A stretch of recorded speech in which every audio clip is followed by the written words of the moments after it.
오늘은 성경적 세계관 35번째입니다.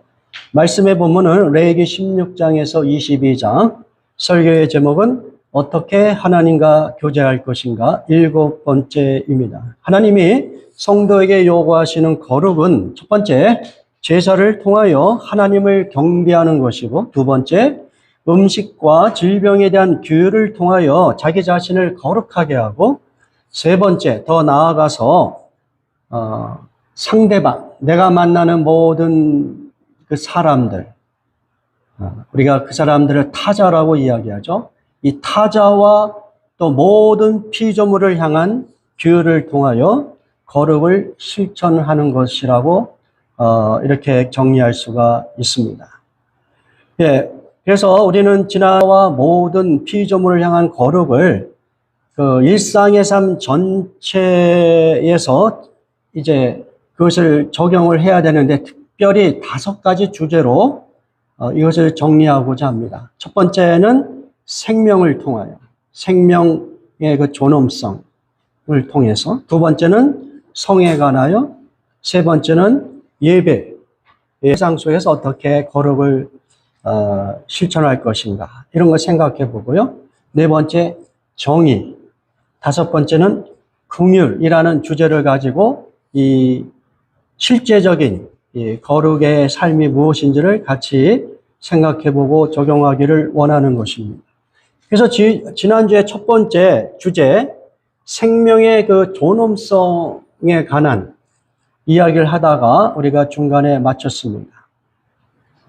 생명의 존엄성과 관련된 말씀을 특별히 우리가 이제 레위기 17장에서 살펴봤는데요. 하나님께서 그렇게 말씀하셨어요. 육체의 생명은 피에 있다. 예. 내가 이 피를 너희에게 주어 제단에 뿌려 너희의 생명을 위하여 속죄하게 하였나니 생명이 피에 있으므로 피가 죄를 속하느니라. 예. 그래서 이 피를 하나님은 생명의 상징으로 보고 우리 하나님의 백성들, 또 인간의 그 죄를 용서하기 위한 수단으로 동물의 피를 하나님께서 받으시는 거죠. 그러니까 우리가 이제 속죄 제사를 드릴 때에 그 희생 제물에 제사인들이 어떻게 해요? 안수를 하잖아요. 안수하는 행위는 자기의 죄를 희생 제물에 전가시키는 행위거든요. transfer. 그렇게 함으로써 죄의 형벌이 무엇이에요? 죽음이란 말이에요. 그러니까 내가 제사인이 죽어야 되는데, 내가 죽어야 되는데, 이제 그 죄가 이제 희생 제물에게 전가되니까 그 희생 제물의 그 죽음을 통하여 우리 하나님께서 우리의 죄를 대신 용서해 주겠다. 그것이 이제 속죄 제사의 의미인 것이죠. 그래서 이 피가 그냥 하나의 우리 몸에서 나오는 어떤 생명체에서 나오는 하나의 물질, 이런 정도가 아니라 그 생명이 이 피로 우리의 죄를 용서하는 하나의 도구로 사용하시고, 또 두 번째로는 피가 이와 같이 그 생명을 상징하기 때문에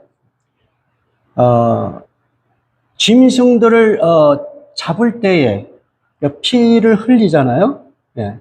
특별히 그 성막 안에서 짐승을 잡을 때는 그 피를 뭐 제단이나 이런 곳에 뿌려서 그것을 처리를 하지만, 그러면 성막 바깥에서 짐승을 잡을 수가 있잖아요.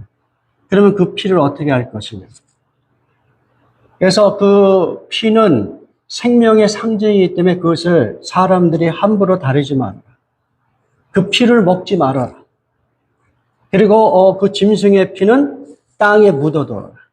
그렇게 레위기 17장 12절에서 14절을 보면 하나님께서 그런 규율을 우리에게 명령하시는 것입니다. 한마디로 피는 생명의 상징이니까 피를 먹지 말라는 그러한 계명을 하나님의 백성들에게 하신 것이죠. 예. 그러니까 이런 이제 하나님의 그 분명한 계명을 가지고 오늘날 특별히 한국 사람들은 매우 당황을 하죠. 왜냐하면 우리는 피를 먹잖아요.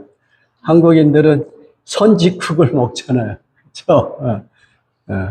그래서 이 선지국을 과연 크리스찬들은 먹을 수 있느냐 없느냐 뭐 여러 가지 이야기를 할 수가 있지만, 그러나 예수 그리스도의 복음의 관점에서 보면 크리스찬들은 다 먹을 수 있다, 무엇이든지. 왜냐하면 예수 그리스도는 율법을 완성하는, 율법이 요구하는 모든 의로움을 충족시키는 그러한 희생 제사이기 때문에 예수 그리스도를 믿는 자들은 더 이상 구약에 나오는 이런 그 율법들의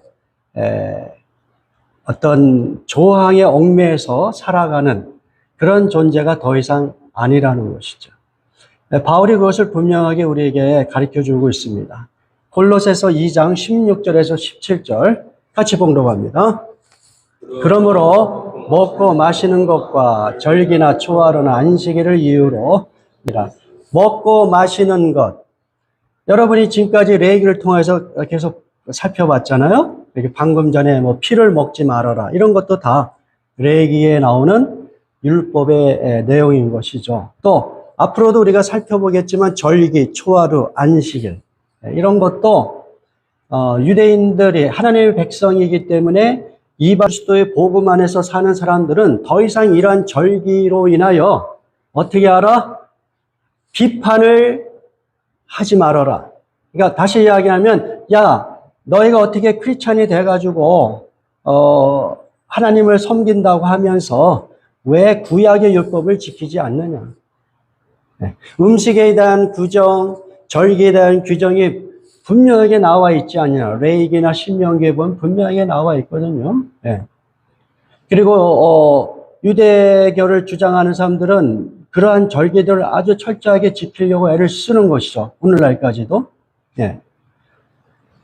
그러나 예수 그리스도의 그 복음은 그 모든 율법적인 그 조건들을 완성시킨 자로 살아가는 거예요. 무시하는 것이 아니라 그 율법이 우리에게 가르쳐 주고자 하는 정신은 하나님의 그 어떤 성품과 관련된 그러한 내용은 그대로 우리가 유지하면서, 그러나 문자적으로 우리에게 그 요구하시는 그 율법의 모든 조항들은 더 이상 우리가 지킬 의무는 없다는 것이죠. 이것이 이제 복음이 우리에게 주는 자유예요. 그래서 이 구약의 모든 율법들은 그림자일 뿐이에요. 장래일의 그림자일 뿐이에요. 장래일이 뭐예요? 예수 그리스도죠. 예수 그리스도가 이루실 아주 구원 사역, 복음, 또 속죄 제사 이런 것들의 그림자일 뿐이지. 그러나 그 핵심은, 그러니까 이 구약의 모든 것들은 일종의 그 앞으로 예수 그리스도를 통하여 완성될 것을 예표하는, 미리 예고하는 그림자일 뿐이다. 몸은 그리스도의 것이니라. 그러니까 예수 그리스도가 이 율법이 요구하는 모든 것들을 다 완성하셨으니까 더 이상 이 구약에 나와 있는 율법 때문에 허덕거리면서 살아가지는 말아라. 아까도 얘기했지만 무시하라는 얘기가 아니라 정신을 이어받으면서 자유인으로서 우리가 이 복음의 정신으로 살아가는 거예요. 예수 그리스도께서 우리에게 이 구약의 모든 그 율법을 한마디로 정리한 그런 단어가 있어요. 그 단어가 뭐겠어요? 사랑이에요. 사랑. 그러니까 이 율법 안에는 하나님의 사랑이 가득하게 담겨 있는 거예요. 자, 어떻든 하나님께서는 보시면서 생명을 존중해야 될 것, 그것을 우리에게 가르쳐 주고 계시는 거예요. 그러니까 우리가 그 정신을 이어받는 거죠. 피를 먹지 말라고 해서 먹지 않을 수도 있어요. 여러분이 복음을 믿으면서도 아우 내가 이거 먹는 거 찜찜해 하면 선짓국 먹지 마세요. 그러나 나는 그런데 저 별로 상관없어. 난 복음 안에서 자유로워. 그러면 선짓국이든 뭐든 구약에서 열과는 모든 부정한 음식을 다 먹을 수는 있어. 그런 자유가 성도들의 피를 먹지 말라는 그 하나님의 그 성품과 관련된 정신은 생명을 존엄하게 여겨라. 네. 그거 아니겠어요? 네. 생명의 주인은 누구예요? 하나님이시고. 그리고 우리는 하나님이 주신 생명을 위탁받아서 사용하는 것이고. 생명의 주인은 하나님이기 때문에 그 생명을 존중해야 되는 것이죠. 자, 그래서 그러한 관점에서 이 레위기 17장에서 22장 안에 하나님께서 여러 가지 규율들을 말씀하세요. 그런 것들을 우리가 다는 살펴보지 못하지만 간략하게 우리가 그것을 살펴보기를 원하는 것입니다.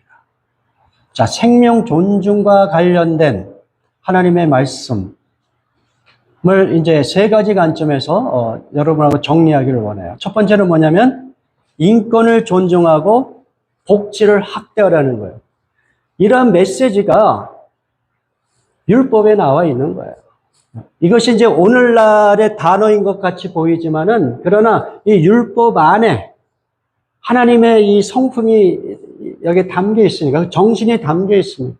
그것을 살펴보면 이런 메시지를 우리에게 주는 거죠. 인권 존중과 복지를 확대하라. 네. 자, 인권을 왜 존중해야 돼요? 예?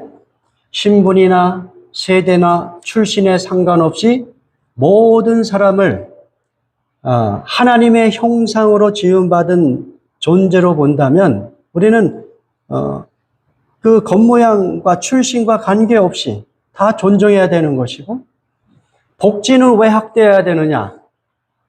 우리가 속해 있는 그 사회 속에는 항상 그 약자들이 존재하잖아요. 예?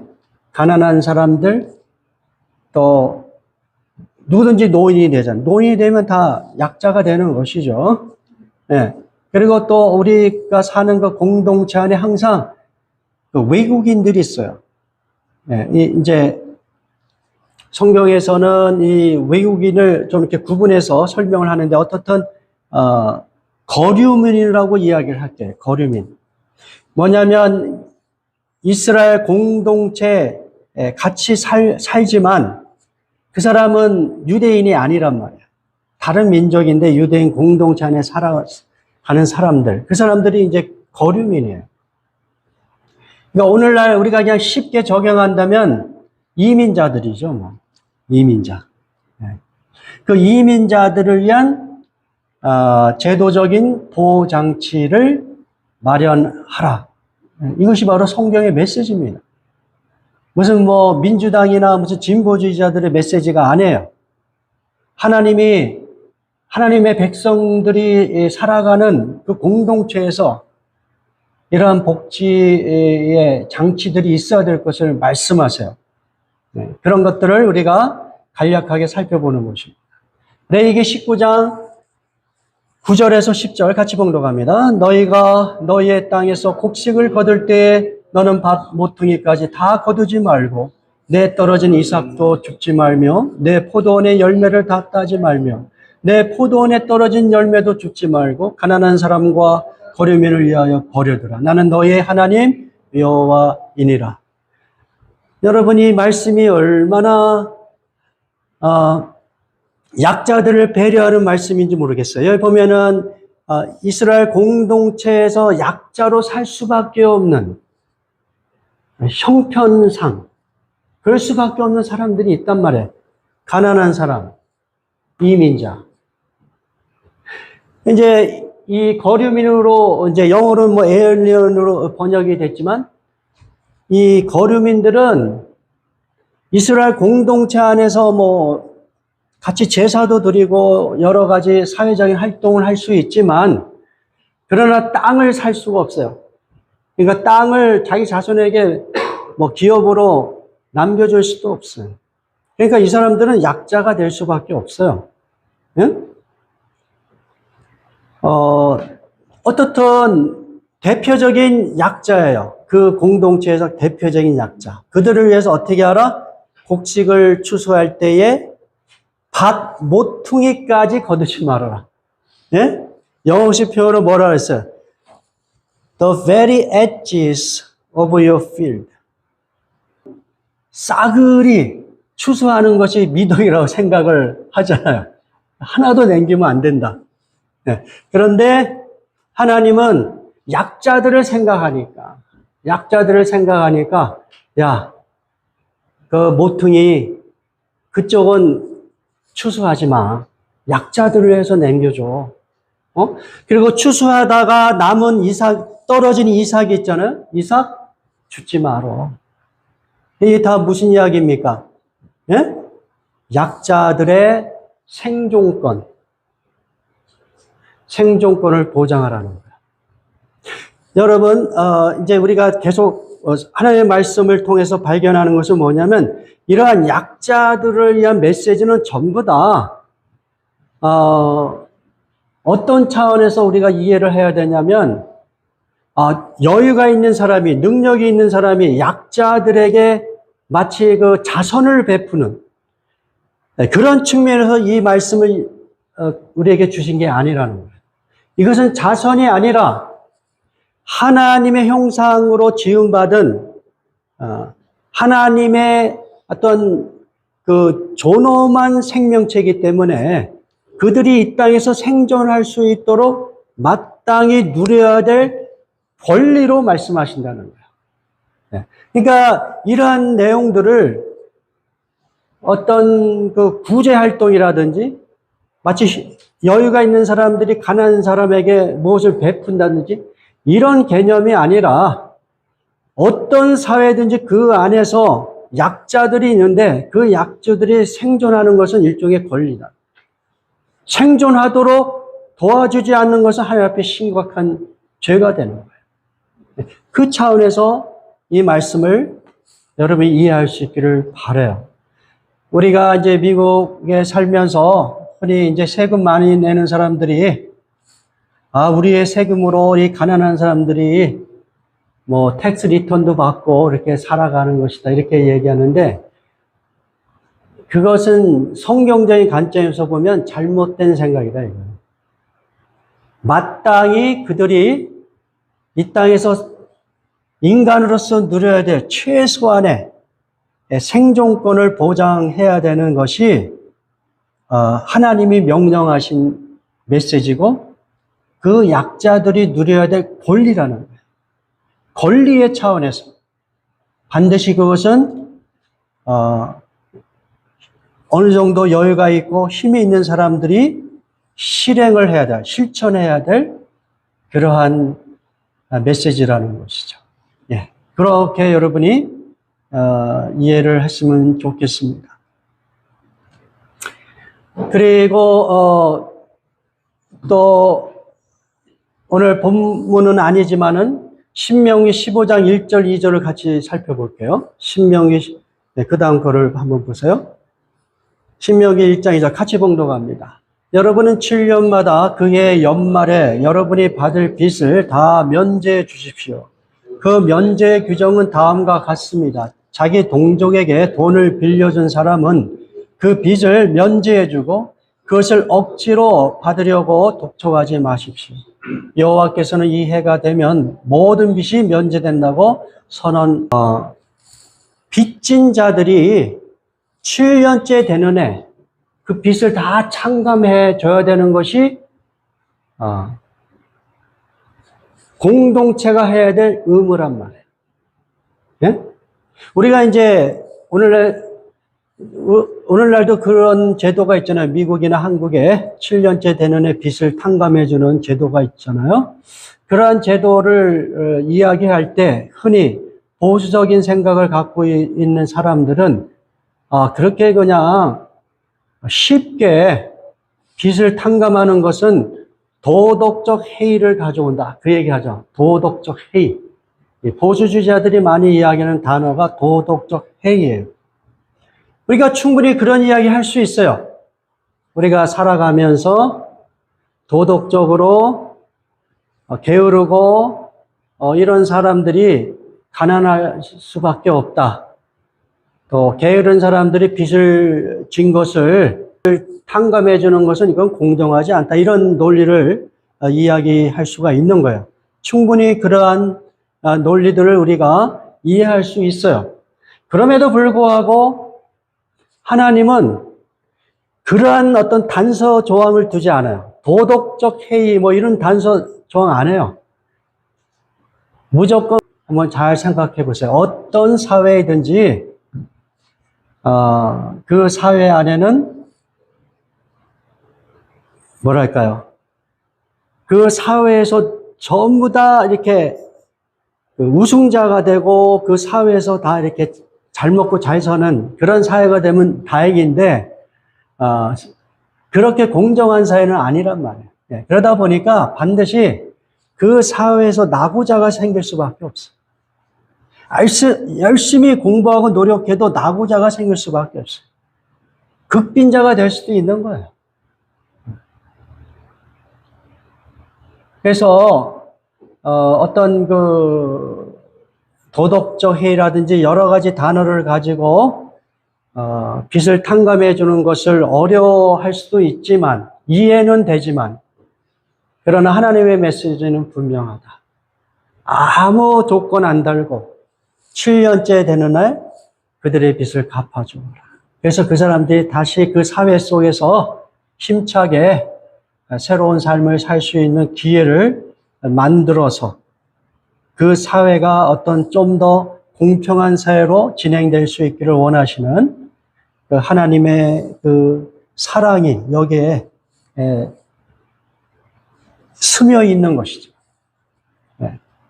19장 13절 같이 봉독합니다. 너는 내 두지 말며 일일 노동자에게 그 하루의 품삯은 그가 생존해야 되는 귀중한 것이에요. 그런데 그 품삯을 미루거나 밤새도록 내게 두지 않는 것. 그러니까 미루는 것은 그 사람의 그 생존.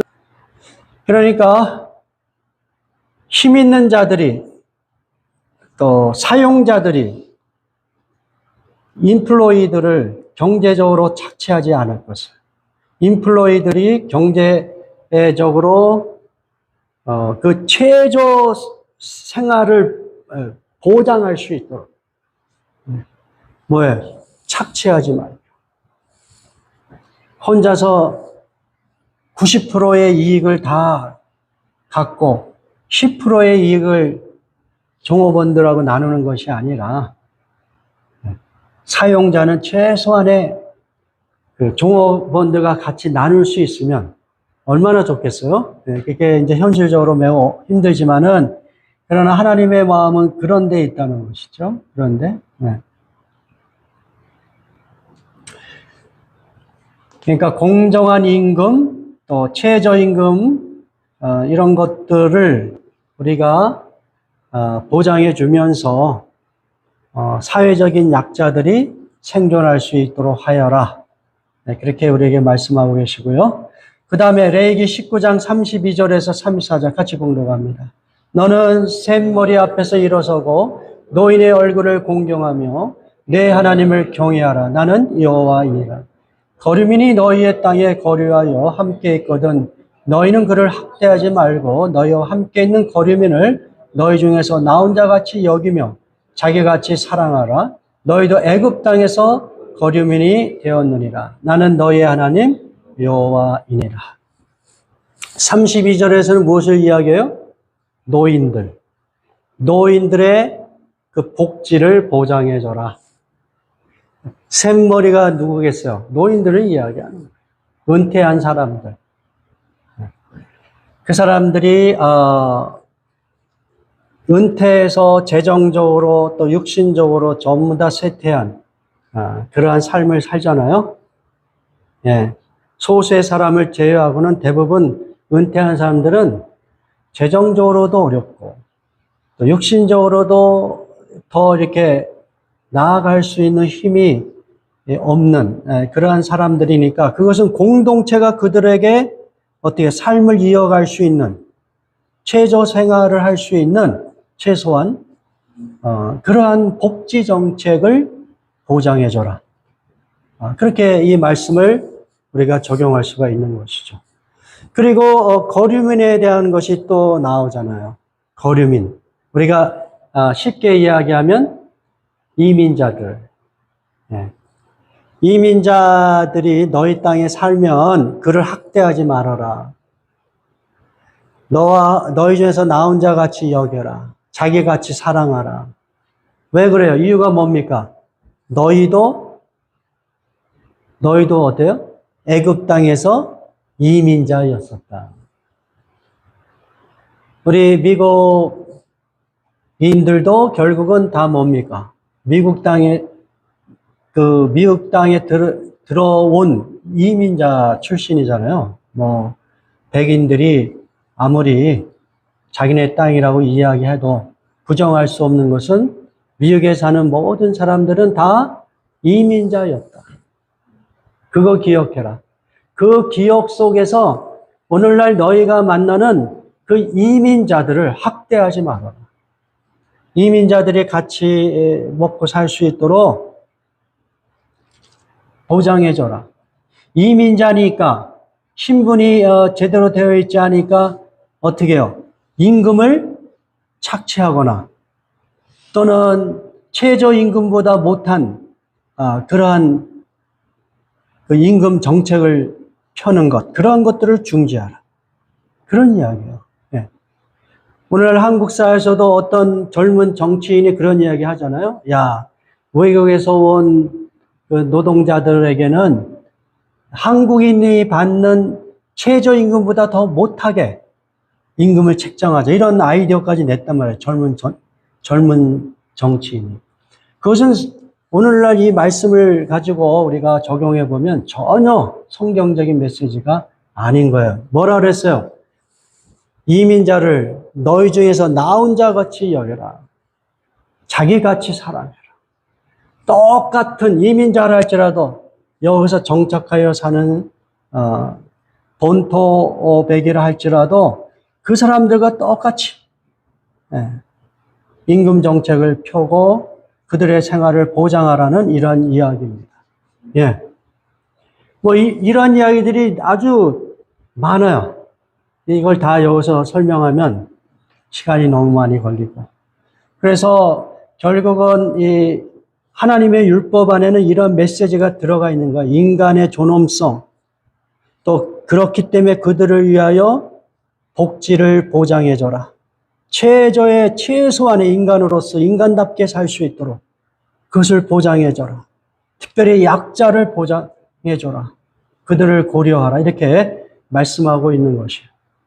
두 번째, 생명을 존엄하게 여기는 그러한 그 율법의 내용 중에는 이런 것들이 있어요. 생명윤리와 관련된 메시지. 이런 내용이 있습니다. 오늘날 우리는 그 생명까지도 어떤 경제적인 차원에서 접근하기 때문에 생명을 도구화하는, 그래서 생명을 해치고 생명을 훼손하는 그러한 일들이 많이 있잖아요. 그런 측면에서 하나님의 말씀은 우리에게 매우 도전을 주는 것이죠.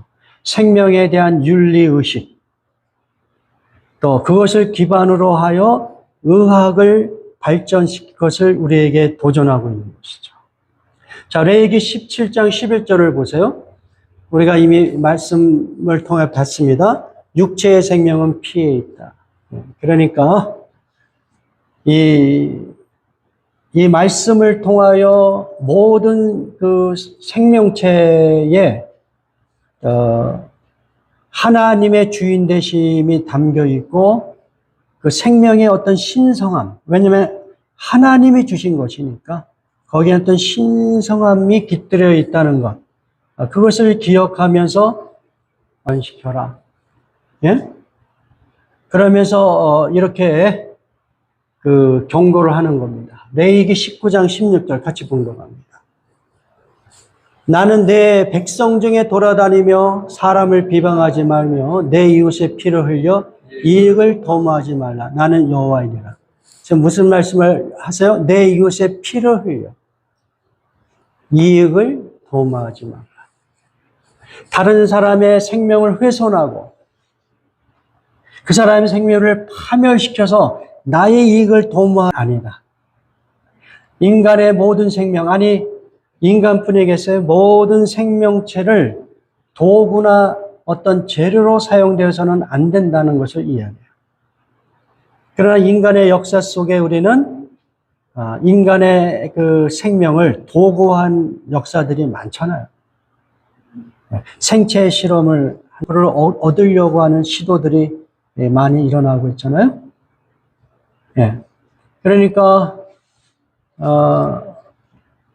과거에는 직접적으로 사람들을 죽였다면 오늘날에는 직접적이지는 않지만 어떤 감정적인 방식으로 생명을 위협하고 훼손하는 그러한 의학을 편집하고 또 인공수정을 하고 안락사를 하고 장기를 매매하는 이러한 일들이 우리의 현대사회 속에서 일어나고 있는 것이죠. 이런 것들에 대한 경고를 하나님의 말씀 속에서 받아들이고 생명에 대한 어떤 신성식, 윤리의식 이런 것을 기초로 한 의학을 발전시켜야 된다는 것을 우리가 적용할 수가 있는 것입니다. 세 번째, 생명을 존엄하게 여기는 그 방식으로 또 우리는 어떻게 이것을 적용할 수 있냐면 환경보호와 생태운동의 관점에서 적용할 수 있다는 겁니다. 레위기 19장 23절에서 25절 같이 봉독합니다. 너희가 그 땅에 들어가 각종 과목을 심거든 그 열매는 아직 할례받지 못한 것으로 여기되 그 3년 동안 너희는 그것을 할례받지 못한 것으로 여겨 먹지 말 것이요 넷째 해에는 그 모든 과실이 거룩하니 여호와께 드려 찬송할 것이며 다섯째 해에는 그 열매를 먹을지니 그리하면 너에게 그 소산이 풍성하리라. 나는 너의 하나님 여호와니라. 야, 정말 하나님은 대단하세요.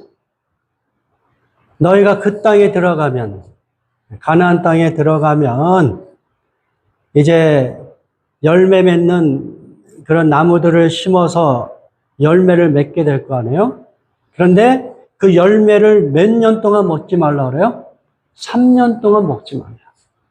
열매가 맺혀졌지만 그 열매를 3년 동안 따서 먹지 말아라.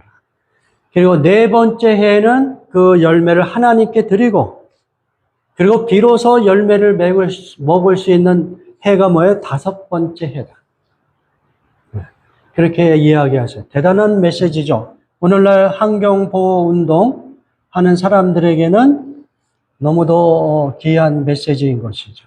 하나님께서는 이 토양과 또 그 토양에 심겨진 나무의 그 회복 기간을 보장하라고 이야기하고 계세요. 그것이 뭐예요? 최소한 3년. 3년 동안은 먹지 말아라. 그렇게 해서 그 과일나무가 뿌리가 깊이 내려서 토양 영양분이 고르게 회복되는 그 기간을 하나님께서 우리에게 가르쳐 주시고요. 그리고 그렇게 함으로써 지속적으로 이 과일나무가 존재할 수 있도록 지속 가능한 그런 어떤 생태계가 형성이 될 수 있도록 우리에게 가르쳐 주시는 메시지라고 생각합니다. 그러나 이제 오늘날 우리는 어때요? 우리 안에 이 어떤 그 탐욕, 이런 것들이 동기가 돼서 아주 과도하게 자연을 개발하고 또 무분하게 농약을 또 사용하는 그러한 그 환경에 대한 잘못된 그러한 행동을 하고 있다는 것이죠. 그렇지만은 이제 하나님께서는 그러한 자연조차도 생명 보호의 차원에서, 생명 존엄의 차원에서 자연까지도 우리 특별히 크리스찬들이 자연의 관리자, 자연의 그 청지기 의식으로 자연을 돌볼 것을 우리에게 가르쳐주고 있습니다. 오늘 본문에서는 우리가 다루진 않지만은 예를 들어서 레위기 22장 28절에 보면 이런 내용이 있어요. 암소나 암양을 막론하고 어미와 새끼를 같은 날에 잡지 말아라. 어미와 새끼를 같은 날에 잡지 말아요. 왜요? 그 종족을 보존하라 이거예요. 또 레위기 25장에 보면 안식년을 이야기하면서 토지를 7년마다 쉬게 하여라. 그러니까 농사를 짓지 말라는 거예요. 7년째 되는 해. 그러니까 이런 식으로 해서 하나님께서는 하나님의 백성들이 거하는 이 자연 속에서 자연을 약탈하는 소비자로 살지 말고 오히려 자연을 보호하고 그 어떤 그 종족을 보존해주는 그 생명을 보호해주는 청지기의 의식으로 자연을 보호하라고 이렇게 메시지를 주고 계시는 것입니다. 이러한 그 메시지는 예수 그리스도 안에서 동일하게 가르침을 줍니다. 왜냐하면 예수님의 그 구원 사역이 단순히 인간만을 위한 구원 사역이 아니라는 거예요. 예수님의 구원 사역은 인간과 또 하나님이 창조하신 모든 피조물과 관련되어 있습니다. 그래서 인간이 죄를 지을 때에 인간이 속해 있는 모든 피조물들이 그 죄로 인하여 다 신음하고 탄식하고 있다고 8장 22절에 이렇게 말씀하고 있고요. 그래서 예수 그리스도의 피는 단순히 인간뿐만 아니라 인간이 거주하는 모든 피조물들을 구원하고 회복하는 그러한 구속 사역이라고 우리에게 말씀하고 있습니다. 그 부분을 같이 공부합니다. 골로새서 1장 20절 그의 십자가의 피로 화평을 이루사 만물 곧 땅에 있는 것들이나 하늘에 있는 것들을 그로 말미암아 자기와 화목하게 하심이라. 그러니까 모든 하나님의 그 창조물들이 죄로 인하여 탄식하고 신음하고 있기 때문에 인간의 구원과 함께 모든 피조물들을 구원하시고자 하는 하나님의 뜻을 우리가 깨닫고 우리가 거주하는 이 모원하고 보호하는 책임을 가져야 되는 것입니다. 이제 말씀을 마무리하겠습니다. 하나님의 율법을 자세히 살펴보면 그 안에 생명을 존중해야 되는 메시지로 가득 차 있어요. 왜냐하면 그 생명의 주인은 하나님이시고 또 모든 생명체는 하나님의 피조물이기 때문에 그렇습니다. 그래서 우리는 그 생명을 존엄해야 되고 그리고 특별히 그 공동체 안에서 외부인들, 약자들을 최소한의 생활을 할 수 있는 그 이상의 생활을 할 수 있도록 그들을 위한 복지를 확대해야 된다. 그리고 생명을 신성시하고 생명에 대한 윤리의식을 가지고 의학을 발전시켜야 되고 환경보호와 생태계가 온전하게 유지될 수 있도록 보호하는 역할을 해야 된다. 이렇게 우리가 살펴보았습니다. 제가 오늘 기도를 통하여 이미 그 기도 내용에 그것이 담겨 있지만 예수님이 이 땅에 오신 거는 단순히 우리에게 생명을 주는 것으로 끝나는 것이 아니라 그 생명이 풍성하게 누려지기를 원해요. 그러니까 크리스찬으로 거듭나는 것으로 끝나는 것이 아니라 하나님의 생명이신 예수 그리스도 안에서 여러분이 거듭남과 함께 하나님의 생명이 여러분의 삶 속에서 풍성하게 아주 활발하게 작동되기를 원한다는 거예요. 내 죽고 난 다음에 그렇게 살지 그게 아니라 현재적으로 하나님이 주신 이 생명을 풍성하게 유지하기를 원하는 거예요. 그러면 이 생명을 풍성하게 하는 삶과 반대되는 단어들이 뭐가 있냐 이거예요. 그게 뭐예요? 근심, 걱정, 두려움, 열등감, 실패의식, 자기 혐오, 예? 어떤 중독을 훼손시키거나 파괴하는 역할을 하지 않겠습니까? 그러니까 이러한 우리 자신의 개인적인 삶을 비춰봐서도 우리는 스스로를 생명을 아주 존엄하게 여기는 차원에서 어때요? 이러한 부정적인 단어로부터의 해방을 선언하고 그러한 것들이 하나님의 뜻이 아니라는 것을 우리가 선언하면서 하나님이 원하시는 생명 충만한 삶을 향하여 나아갈 수 있기를 주님의 이름으로 축원합니다.